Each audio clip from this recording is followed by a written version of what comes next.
एक समय था जब राजा इंद्र की परियां पृथ्वी पर नृत्य किया करती थीं।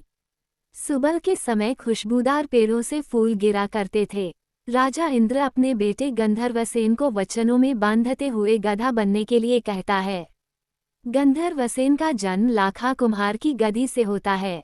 वो कुछ ही समय में बड़ा हो जाता है और रात के आधे पहर के समय लाखा कुम्हार को आवाज लगाता है कि वह अपनी पैपावती नगरी के राजा को जाकर कहे कि वह अपनी लड़की पांडे बाई का विवाह उससे कर दे। लाखा कुम्हार की गधी का बच्चा हर रात अपनी इसी बात को दोहराते हुए रोज लाखा कुम्हार को जगाता है। लेकिन लाखा कुम्हार की हिम्मत नहीं होती कि वो ये बात जाकर अपने राजा से कहे कि वह अपनी बेटी पांडे बाई का विवाह उसकी गधी के बच्चे से कर दें। ऐसी गलती करने पर निश्चय ही राजा उसे कड़ी से कड़ी सजा देगा व उसकी खाल उतरवा देगा। वो उसे नगर के बाहर भी निकाल देगा। अंतत परेशान होकर लाखा कुम्हार अपनी पत्नी से गांव छोड़कर चलने को कहता है। लाखा अपने घर का सारा सामान गधों पर लादकर घने जंगल को पार करते हुए निकल जाता है। रास्ते में उसे गांव के लोग मिलते हैं। वे अचंभित हो उससे उसके गांव छोड़कर जाने का कारण पूछते हैं। वे कहते हैं, अरे लाखा, ऐसा क्या दुख पड़ गया, क्या विपदा आ गई, ऐसी क्या बात हो गई जो तू गांव छोड़कर जा रहा है? अगर तू चला गया तो हम अकेले यहाँ रहकर क्या करेंगे? हम तेरे बिना किससे मटकी और मिट्टी के बर्तन लाएंगे? वे उसे वापस गांव लौटने के लिए कहते हैं। पंच पटेलों का निवेदन सुनकर लाखा इस बात पर वापस गांव चलने को राजी होता है कि उन्हें एक रात उसके घर बितानी पड़ेगी, जिसके लिए वे तुरंत तैयार हो जाते हैं। आधी रात का जब पहर होता है तो गधी का बच्चा लाखा को वही आवाज लगाता है कि वह जाकर अपने राजा से कहे कि वह अपनी बेटी का विवाह उससे कर दे। पंच पटेल गधी के बच्चे की मांग को सुनकर स्तब्ध रह जाते हैं। उनकी हिम्मत नहीं होती कि वे यह बात राजा को किसी तरह कह दें। इसलिए वे भी लाखा के साथ गांव छोड़कर जाने का निर्णय करते हैं। सभी गांव छोड़कर चल देते हैं। ये बात राजा पैपसिंह को उसके महल में मालूम हो जाती है तो वह अपने घोड़े पर बैठकर गांव वालों के समक्ष आता है और उनके जाने का कारण पूछता है। अरे बस्ती के लोगों, ऐसी क्या बात हो गई जो तुम गांव छोड़कर जा रहे हो? तुम्हारे बिना मैं किस पर राज करूंगा और कैसे इस नगर का राजा कहलाऊंगा? गांव वाले जवाब देते हैं कि वो इसका कारण लाखा से पूछें। राजा जब लाखा की ओर देखता है तो वह जोर जोर से रोने लगता है और कहता है कि कारण जानने के लिए राजा खुद उसके घर एक रात सोकर देखे। गांव वाले भी कहते हैं कि अगर राजा एक रात बिताने के लिए राजी हो जाए तो वे भी वापस गांव लौट जाएंगे। राजा उनकी बात मान लेता है। आधी रात होती है और गधी का बच्चा लाखा को वही आवाज लगाता है कि वो महल में जाकर राजा को कहे कि वो उसकी बेटी पांडे का विवाह उससे कर दे। राजा पैपसिंह ये बात सुन लेता है।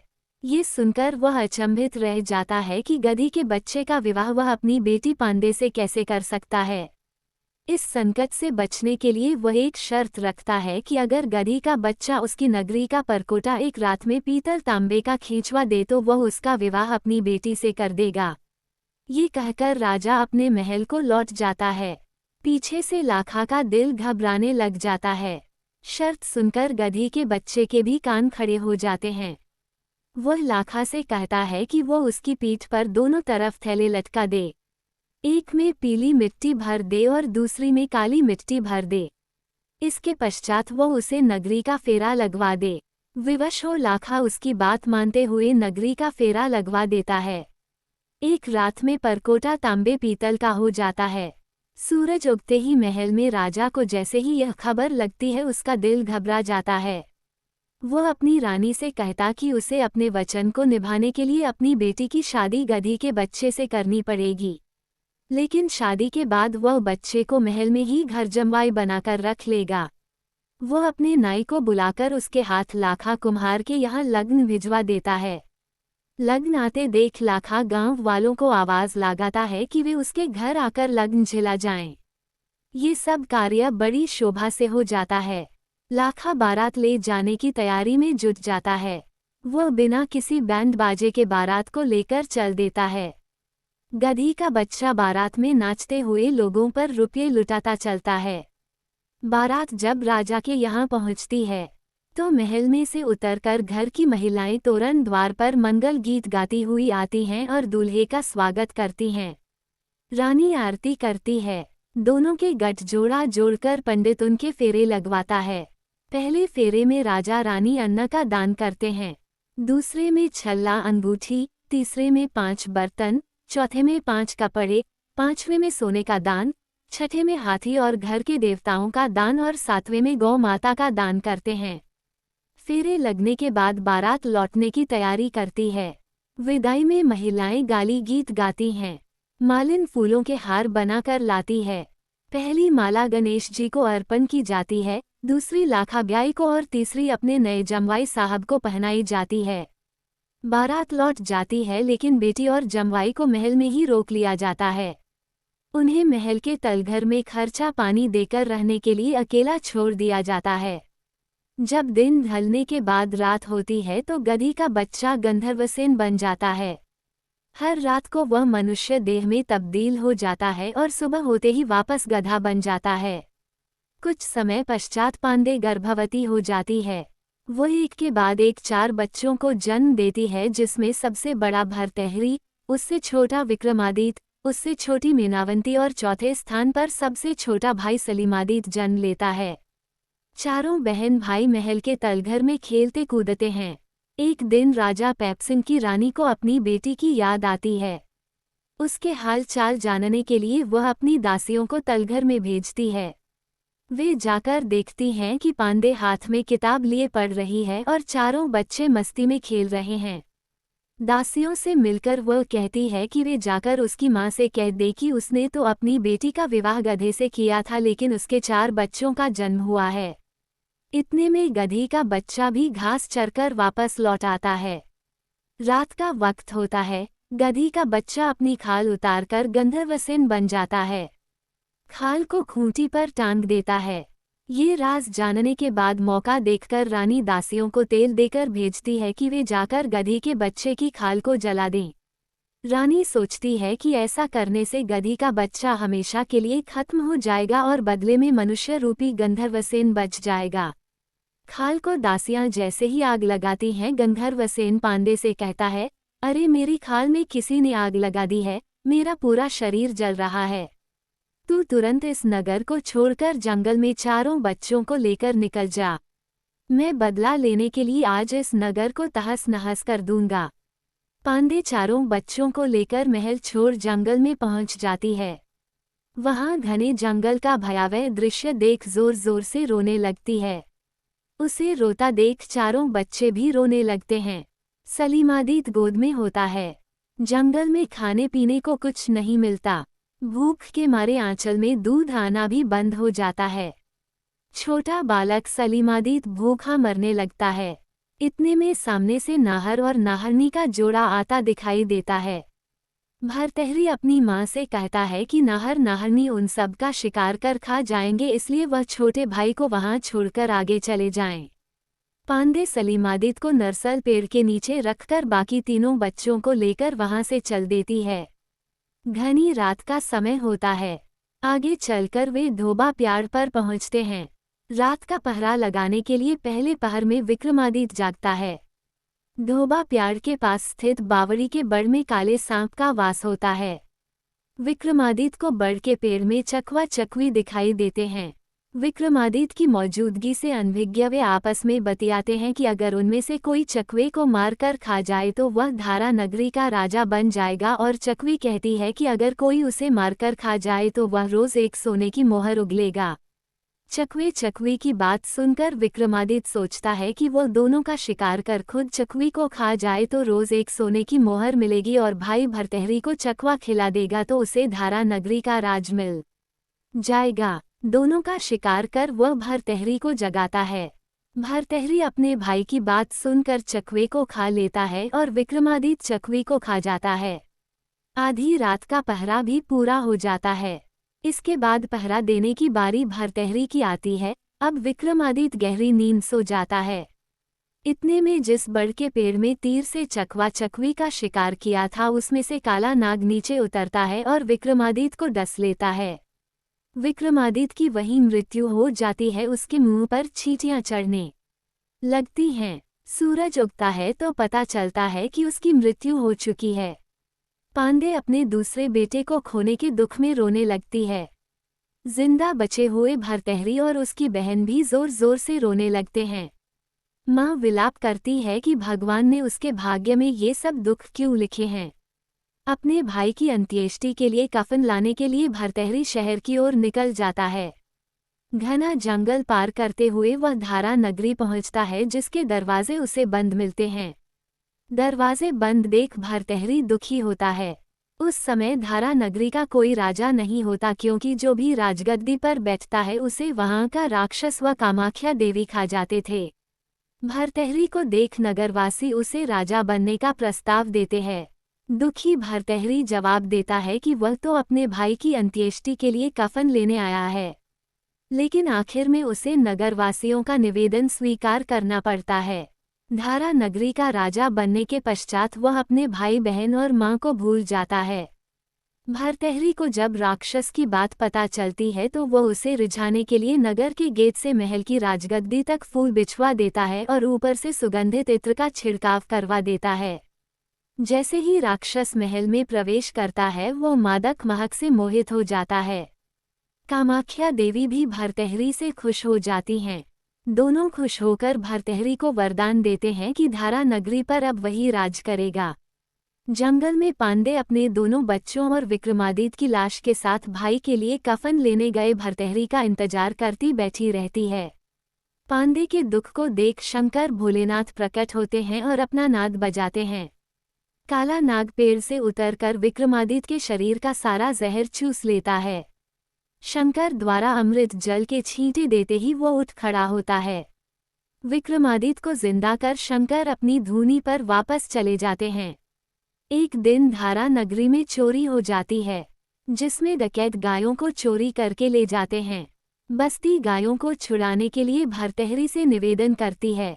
भरतहरी अपने घोड़े पर सवार हो डकैतों के पास जाता है और देखता है कि डकैत हरी पीली रंगीन जाजमों पर बैठे हुए हैं।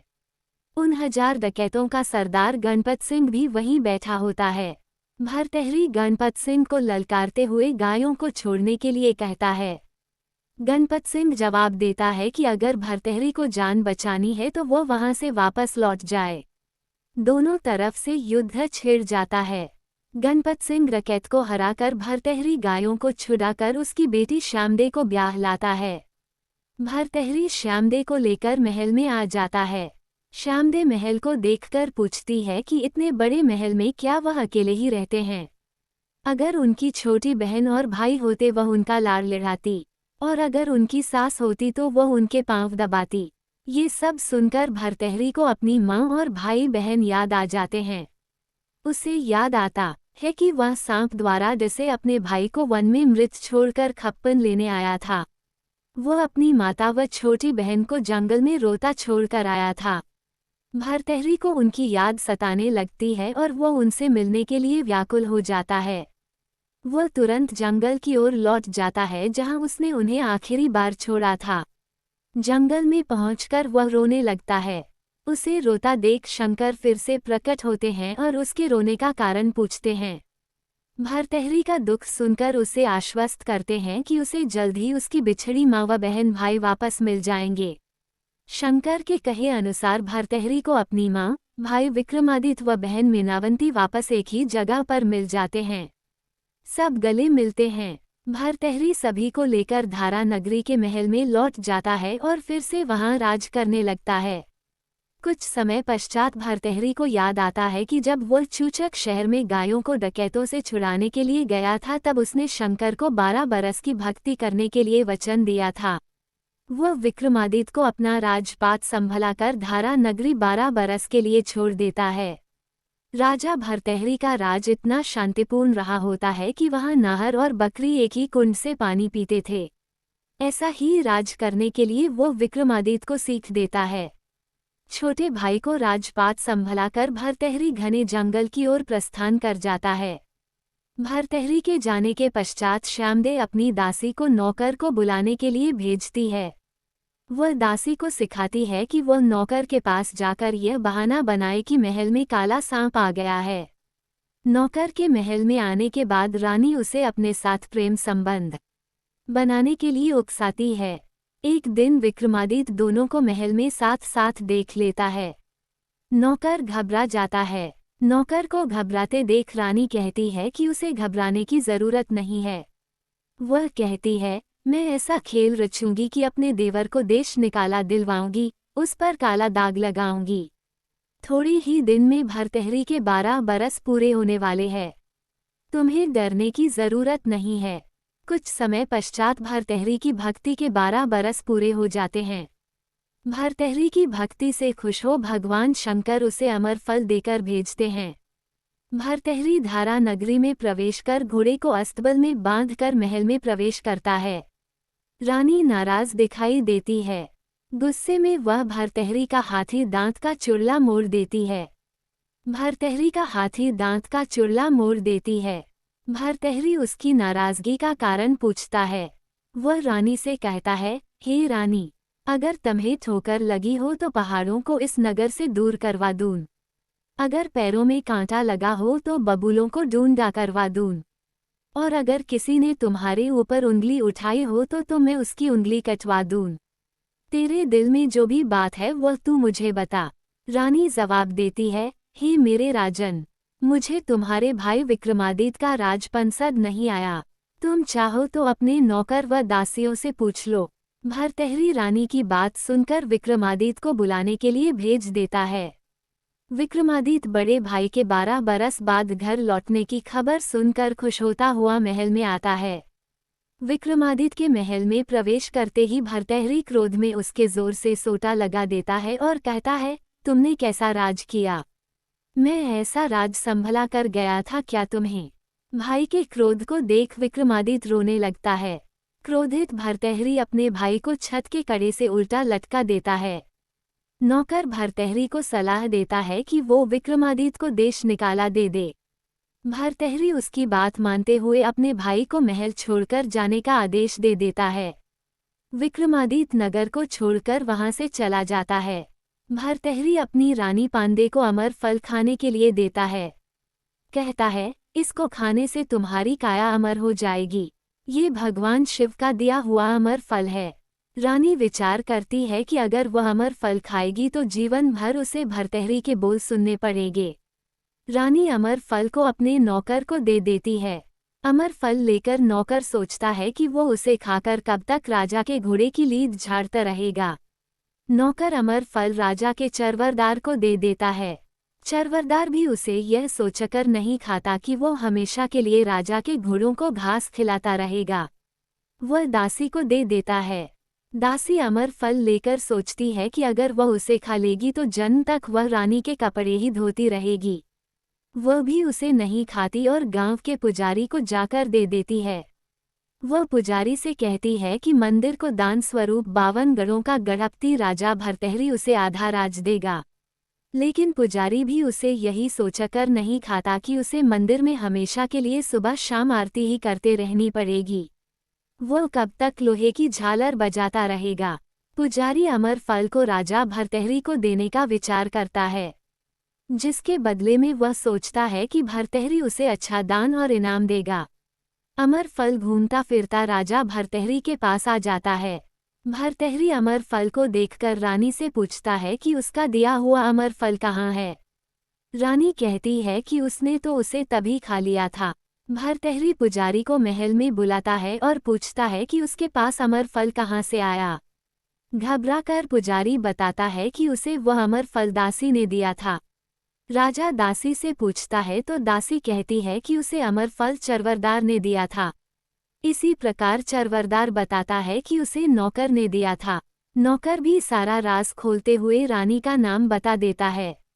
यह अब सच्चाई जानकर भरतहरी महल में दुखी होता है कि रानी ने उसे धोखा दिया और उसकी गलत बातों में आकर भाई विक्रमादित्य को दंडित कर महल से निकाल दिया।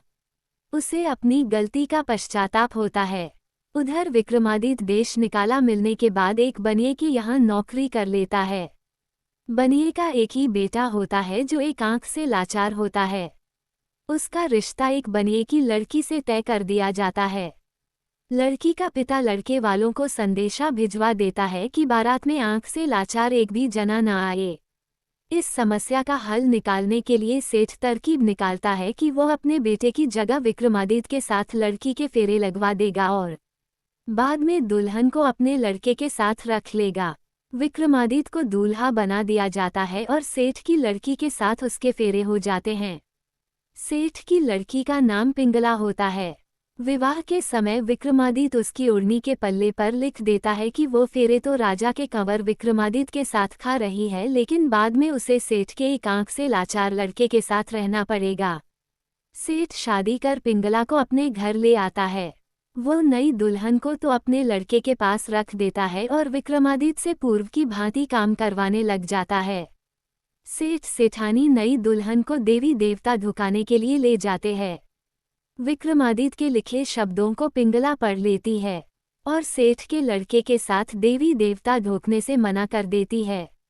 वो हठ पकड़ लेती है कि वह तो विक्रमादित्य के साथ ही रहेगी जिसके साथ उसने फेरे खाए हैं।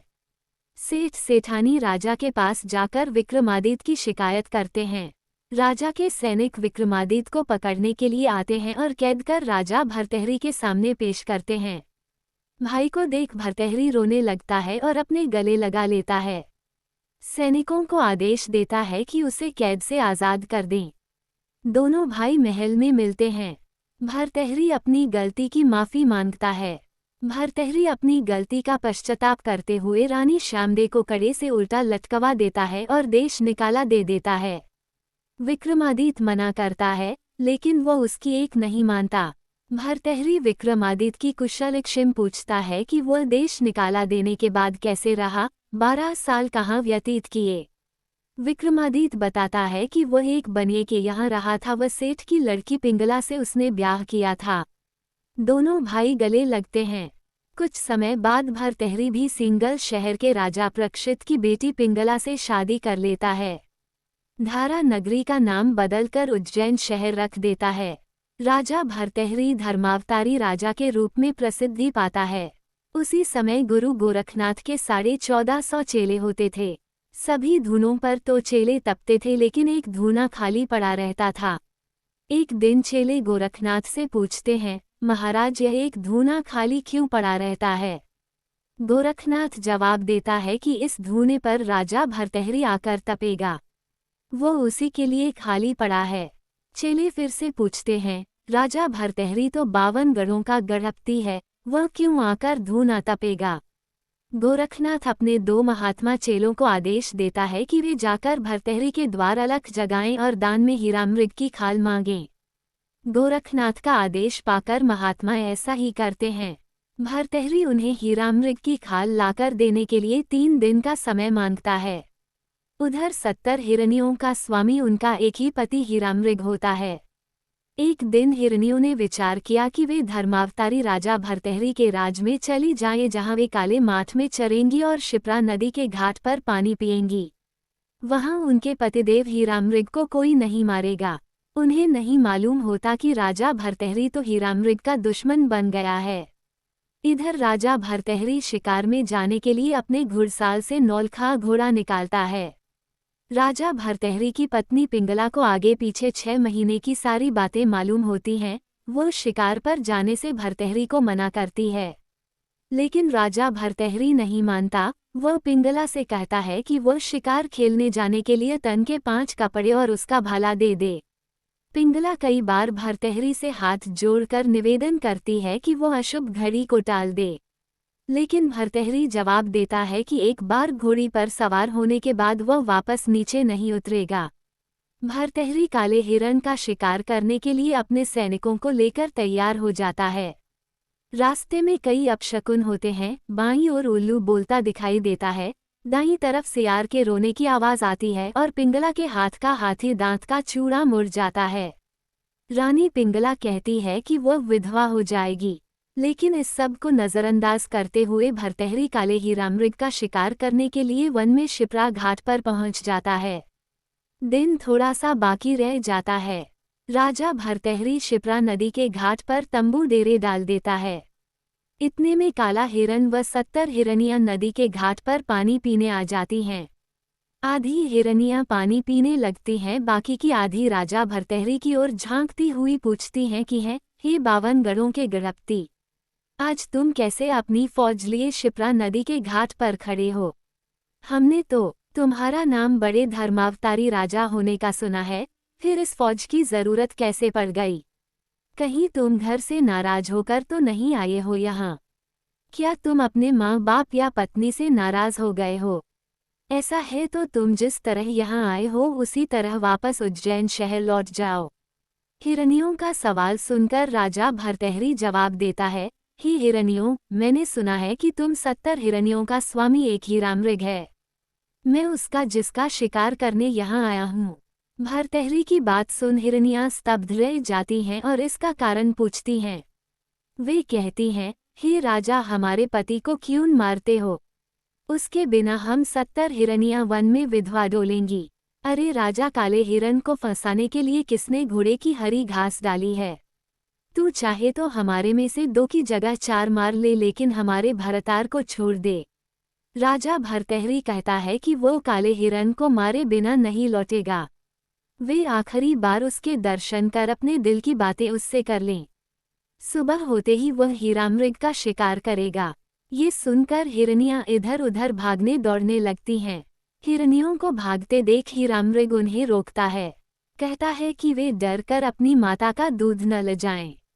हीरामृग भरतहरी से कहता है, जिस प्रकार तुम पिंगला के पति हो उसी प्रकार मैं भी 70 हिरनियों का पति हूँ। तेरे जैसे कोई 350 लोग मुझे मारने की पहले कोशिश कर चुके हैं। उनकी कोशिश व्यर्थ गई। ये सुनकर राजा भरतहरी क्रोधित हो जाता है और घोड़े पर चढ़ हीरामृग को मारने के लिए अपना भाला फेंकता है। हीरामृग अपने को बचाते हुए लपक कर जमीन पर चिपक जाता है। भरतहरी घोड़े से गिर जाता है, उसके सभी अस्त्र शस्त्र भी नीचे गिर जाते हैं। वह घोड़े को दोषी ठहराते हुए कहता है कि उसकी गलती की वजह से हीरामृग जिंदा बच गया। घोड़ा भरतहरी को राय देता है कि वह धरती माता के 3 ढोक लगाकर फिर से उसकी पीठ पर सवार हो जाए। वो उसे आकाश में ले उड़ेगा। भरतहरी घोड़े की बात मानते हुए ऐसा ही करता है। वापस घोड़े की पीठ पर सवार हो एक और भाला हीरामृग पर छोड़ देता है। भाला हीरामृग का सीना चीरता हुआ उसके प्राण ले लेता है। मरते हुए कालामृग राजा भरतहरी से वचन लेता है। पहला ये कि उसके 4 पांव वो किसी कायरचोर को दे दे जो उसकी जान बचा लेंगे। दूसरा वचन यह मांगता है कि वो उसका कलेजा किसी बनिया सेठ को दे दे जो हमेशा उसे छांव में ही रखेगा। उसके सींग किसी नाथ जोगी को दे दे जिससे उसकी आवाज घर घर में गूंजेगी। उसकी आंखें किसी चंचल नारी को दे दे जो हमेशा उन्हें पर्दे में रखेगी। और 5वां वचन यह मांगता है कि उसकी खाल बाबा गुरु गोरखनाथ को दे दे जिससे उसको मोक्ष की प्राप्ति होगी। राजा भरतहरी से ये वचन लेकर हीरामृग शिप्रा नदी किनारे अपने प्राण त्याग देता है। भरतहरी मृत हीरामृग को घोड़े की पीठ पर लादकर उज्जैन शहर की ओर लौट जाता है। रास्ते में 70 हिरनियां उसे चारों ओर से घेर लेती हैं। जैसे सावन भादों में बादल गरजते हैं उसी प्रकार हिरनियों की आंखों से आंसू नहीं थमते। वे भरतहरी से कहने लगती हैं, राजा, तुम हमारे दुश्मन निकले, हम सबको तुमने विधवा बना दिया है, हमारे जीवन में अंधेरा कर दिया है। बदले में मृग भरतहरी को श्राप देता है कि वह भी अब अपनी पत्नी का साथ छोड़ जोगी बन जाएगा। उधर बाबा गुरु गोरखनाथ की धूनी भी थर्रा जाती है। हिरनियों को रोता छोड़कर भरतहरी उज्जैन शहर की ओर चल देता है। रास्ते में बाबा गोरखनाथ धूना लगाए बैठा मिलता है। गोरखनाथ को देख भरतहरी सोचता है कि वो काले हिरण की इच्छानुसार उसकी खाल गोरखनाथ को भेंट करने से उसके पापों का बोझ कम हो जाएगा। भरतहरी के घोड़े पर मृत हिरण देख गोरखनाथ उसे डांटते हुए कहता है, ओ पापी, तू जंगल से यह क्या पाप कमा लाया? 70 हिरनियों के पति को मारकर तूने घोर पाप किया है। भरतहरी जवाब देता है, मैंने तो सिर्फ एक हिरन को ही मारा है, लेकिन तुमने तो जंगल के सैकड़ों हरे पेड़ों को धूनी के हवाले कर दिया है। क्या उसका पाप नहीं लगता? मैं तुम्हें असली जोगी तब मानूं जब तुम मेरे द्वारा मारे गए हीरामृग को जिंदा कर दो। भरतहरी की बात सुन गोरखनाथ उससे पूछता है कि अगर वह हीरामृग को जिंदा कर दे तो बदले में वह उसे क्या देगा। भरतहरी कहता है कि गोरखनाथ ने अगर ऐसा चमत्कार कर दिया तो वह उसका चेला बन जाएगा, वह जिंदगी भर उस घने जंगल में उसकी सेवा करेगा। भरतहरी काले हिरण को घोड़े से उतार लेता है। गोरखनाथ ने जैसे ही नाद बजाया और अमृत जल के छींटे दिए वैसे ही हिरण जिंदा हो गया। बाबा गोरखनाथ का ये चमत्कार देख भरतहरी विचार करता है कि यह ज्ञान तो उसे भी सीखना है, जिससे कि उज्जैन शहर में किसी को ऐसा ही कुछ हो जाए तो वह भी उसे जिंदा कर सके। भरतहरी गोरखनाथ के समक्ष अपनी इच्छा जाहिर कर देता है और निवेदन करता है कि वो उसे जल्दी से अपना चेला बना लें। गोरखनाथ भरतहरी की पहली परीक्षा लेते हुए कहता है कि अगर वह अपनी रानी पिंगला को बहन कहकर भिक्षा ले आए तो वह उसे अपना चेला स्वीकार कर लेगा। भरतहरी अपने नौलखे घोड़े और अस्त्र शस्त्रों को जंगल में त्याग भगवा कपड़े धारण कर लेता है। गले में माला पहने नाद बजाते हुए वह भिक्षा मांगने के लिए निकल जाता है और पिंगला के पास आकर कहता है कि वह अब जोगी हो गया है। पिंगला को माता बहन संबोधित करते हुए कहता है कि वो उसे भिक्षा दे दे, उसे तो अब बाबा गोरखनाथ के पास भक्ति करनी है। भरतहरी की ऐसी बात सुनकर पिंगला का दिल टूट जाता है और वो फूट फूट कर रोने लगती है। पूछती है कि ऐसा उल्टा ज्ञान उसे किसने दे दिया है। अगर उसे ऐसा पहले से पता होता तो वह भरतहरी से कभी विवाह नहीं करती।